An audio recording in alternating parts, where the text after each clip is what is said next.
Good afternoon, everyone. This is Amy from Little Farm Quilts, coming to you live on Sunday at 2 o'clock as promised. Going to give everybody a couple minutes to log on. We have some things to talk about today. It's been a busy week. I think I say that every week, don't I? It's been a busy week. But it has been a busy week. Somehow I ended up getting into some poison ivy. We think we figured it out. One of our barn cats likes to climb in the poison ivy, and I pick her up usually on a daily basis, so we think I've gotten it from her. Never had poison ivy before. I had a pretty significant reaction to it. Ended up on some steroids and then had a reaction to the steroids. So it's been an interesting week for sure. I'm still itching, so if you see me itch, no fear, it is getting better. But I am having moments of things bothering me and itching and all that fun stuff. But this morning I was able to finally get back into my garden and do some work. I staked up the rest of our tomato plants. I've tied back some cucumbers because I want them to grow up on the structure that we've given them to grow up. We tied back berry bushes that are young and just starting to get tall enough to do that with. Got some stuff done. Have not checked on our bees yet today. I am thinking I'm going to do that in a little while. But they are busy out there. We have walked back there to view the hives. It was busy. They are busy working away. So the farm is going well. Hi, Tanya. Everything's going well. My rash is getting better. My hives are starting to go away. And so all is right with the world again. I have good news for everybody. I've been working on the pattern for the sew along. I should have that ready at some point this week. I will post a link up on our group Facebook page if when it's ready. I'm not going to give you a day because my work week can be kind of crazy, and as you all know, I work a 40-hour-a-week job. But as soon as it's ready, I will announce it. I'll post it the link in the group, our Little Farm Quilters group. I'll post a link on this page as well, and the pattern will be there. Okay, so it's fairly simple. I kind of geared this more towards beginning sewers. I have a lot of people that have asked me if I would teach them how to sew. So that's kind of how I geared it. I also we talked a little bit about supplies last week. We're going to be working with 5-inch squares primarily. So whether you want to pick up yardage or you want to pick up charm packs, which we talked a little bit about charm packs last week, they come like this. They are in 5-inch squares. The one thing I will say about the charm packs is a lot of them, actually all the ones that I've ever gotten, come with pinked edges. And by pinked edging, I'm not sure if you can see it, it's like a serrated edging on it. I don't particularly care for that, so I designed the pattern in a way that we're going to cut that off. So you're going to get lots of practice with cutting if you have the pinked edges. But there's a little trick to working with the pinked edges, and we'll go over that when we start doing the pattern. So excited. The mock-up that I'm doing of the pattern I've chosen a charm pack that has all blacks, whites, and grays, and that's for a couple of reasons. I want to talk to you guys about a little bit about color values. So you have medium values, you have light values, and let's see if I can get a dark one out here. And then you have dark values, which in these charm squares is pretty obvious, right? You have light, medium, and dark. Sometimes when we go to work with colors, like I'm going to pull out this other charm pack, where you have blues, reds, dark blues. I'm sure you guys can see all those in there. It gets a little more dicey sometimes as far as picking up on color value. So with the sew along, we're going to talk a little bit more about color values and placement of color values and what's pleasing to your eye. A lot of quilting is putting together colors in an artistic fashion. So we're going to talk about that a little bit. So again, the pattern will be ready sometime this week. The link will go up on both base group pages. If you're sending me an email to join, I will email it to you. Otherwise, you'll have to pick it up off the link. The other thing we're going to do this week is early this week, I'm going to say Tuesday or Wednesday, I am going to post a skills video. And in this video, we're going to talk about seam allowance. So for those of you that haven't sewn, the seam allowance is the space between the stitch line and the edge of the fabric. And you're not going to be able to see this very well on this camera setup, but you will be able to see it on the one I'm going to post later. There is an importance to seam allowance when you're making a quilt. So one of the things I'm going to teach you when we work through this quilt is how to get an accurate seam allowance so that everything goes together nicely, and why we need that seam allowance. Standard seam allowance, which is the distance between the stitch line and the edge of your fabric, in quilting is generally a 1/4 inch. I've not often seen it different from that. And it took me a long time to master the 1/4 inch being self-taught, so I'm going to teach you some of the tricks that I have found, and that's the skills video that's going to go up Tuesday or Wednesday of this week. I'm going to try for Tuesday. We'll see how that goes. So that's a skills video. The second thing we're going to do is we're going to give away the table runners that I've made. So we're going to do 2 giveaways during the sew along. I'm going to do one at midpoint and one at the end, and you're probably listening to my dogs bark right now. They seem to bark when the wind blows. But we're going to give one away halfway through, and we're going to give one away at the end. So the one that I'm working up for you guys, the first one that we'll be making, I made one out of the blacks, grays, and whites. So this is what I'm working on for the finished product. Tanya, it took me a long time to get seam allowance, so don't you worry about it. We'll figure it out. That'll be the one I'm making. The other one I'm making out of the charm pack that I showed you with the reds, the blues, the dark blues, the pinks, and it's even got greens in here, which are really pretty. So we'll give away the black, white, and gray one, probably midway, and we'll give away the colored one at the end, because that's the one I'll be working on along with you. So the sew along's coming. I talked about the poison ivy and the hives. I've talked about the farm. I've talked about the pattern going up. The links will be posted. And I talked about the skills video. We're going to talk about seam allowance. I'll post that Tuesday or Wednesday. And I also mentioned in my reminder for Facebook that I was going to talk about leaders and enders. For those of you that have never sewn before, this is going to be a little confusing.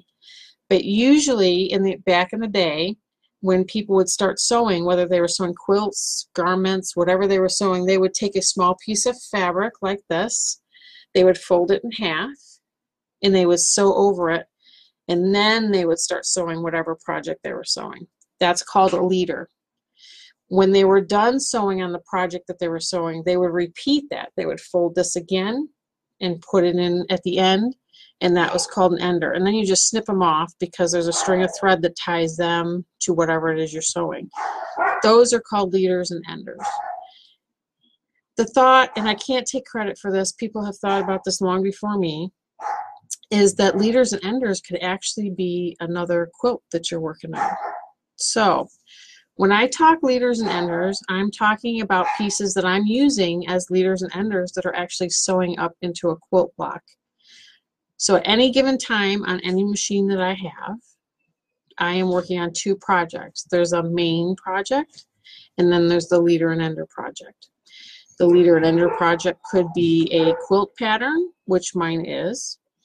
It could be a block pattern, which mine is. Mine was put out by Bonnie Hunter. She puts out a leader and ender challenge every year. I picked up on hers. It's called the Jewel Box Stars, and if you want to know more about it, you Google Bonnie Hunter or go to her Facebook page, which is Quiltville, and you'll be able to pick up that information.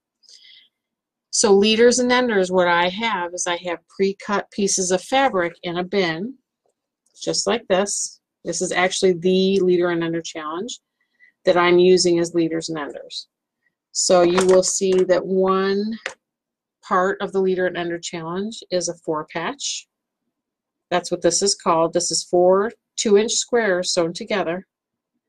And then the second part of the leader ender challenge is called a half square triangle, which is what this is. So I have pre-cut 2-inch squares in all sorts of colors, some neutrals we call them, which are whites, tans, grays, and browns, and some in colors. And I have pre-cut paired triangle pieces to be sewn together for the half square triangles. So when I'm talking leaders and enders, that's what I'm talking about. I have leaders and enders going right now for that. I have another project up on my machine upstairs where I'm actually using other parts of a quilt I'm working on as the leaders and enders while I work on a primary part of it. So I'm currently, if you're following along on my Facebook page, you know I've been trying to trim 1,000,000 half square triangles. I finally finished trimming them today. I've been trimming them a little bit every day. This dish is full of these half square triangle units, and I've got them all trimmed to size. And all I have to do now is press them all. So that's the next project with that. So that's leaders and enders. If you have any questions on that, feel free to comment on the Facebook page on this live post. I'll review them later and try to answer you as much as I can. Seam allowances, the skill that we're working on this week, that's a hard thing. It was hard for me. It took me a lot of practice and a lot of techniques and trying different things and taking other people's advice too. Some quilters that have paved the road long before me gave me some good advice, and I used it and it's worked quite well. But other than that, so skills video this week and the pattern should come out this week. One more thing I want to talk to you guys about today is thread. Everybody's asking me about thread. Let me grab my thread. I have a little bit of a thread problem. I have a collection. So I have everything from, this is standard Gutermann sewing thread, which you guys will probably recognize it in Joann's. It comes in these spools like this. I like Gutermann thread. It's kind of expensive. I think this spool is, I don't know, 15 bucks maybe. I think the smaller ones are like 9, or maybe I'm wrong and the bigger ones are 9. Another one that I found at Joann's is Coats and Clark quilting thread. There's standard thread, there's colored threads. My suggestion to you is get a standard sewing thread. It does not have to be anything fancy. It does not have to be Gutermann necessarily. It could just be Coats and Clark. And what I would do if I were you is get a thread that matches really close to what you're sewing on. So I know you're going to have light, medium, and dark fabrics, but I want you to get kind of something that blends along all three. It'll be your friend if you can get. Otherwise, I usually piece with standard white thread unless I'm working with really dark fabrics where that could potentially show through in the seams, but generally you're not pulling the seams that tight where it's going to show. If you want to get just a spool of Coats and Clark white thread, it looks like this. You can. It doesn't matter to me. The thread's not that big of a deal. Where I get more touchy with thread is when I'm quilting, and so that we're going to get to at the end of the sew along, and then I will be more touchy about the thread that I use. Although I will tell you, in the beginning, I didn't really care what thread I was using. I think it's only been now that I'm doing customer quilts that I care about longevity instead of just my practice time, that I actually have a preference. I have found in my machines, and I used to say that this was not the case, that I thought sewers that said this was the case were being thread snobs. I guess I'm becoming a thread snob because I find certain threads work in my machine better than others, and my machines are all different. So there are a lot of my machines that I can put Gutermann in and it works just fine. But on the Baileys that you see behind me, the home quilter, my mid-arm machine, I cannot use Gutermann well and get a good finish. So I generally don't use Gutermann in that machine, and I generally use something a little more expensive like an Aurifil thread, a 50 weight thread, which you buy big cones of. I get them on sale. The big cone of it is like $36 on sale. On a regular price, it's like $50. But that cone lasts me forever. So, and it gives me a great finish. So what I do is I buy Aurifil 50 weight in cones, and I put that aside to do my customer quilts on, because it just gives me a good finish. Recently, I have found a different thread. It's a Glide thread that I've used on a recommendation from another quilter I follow, Angela Walters, and I really like how this finishes in the quilting too. So, but wait until we get towards the end and we'll talk more. We're not going to be doing free motion quilting on the sew along. We are going to be doing what's called stitch in the ditch, which is a very good way to start your free motion quilting skills. Stitching in the ditch is an important thing to learn.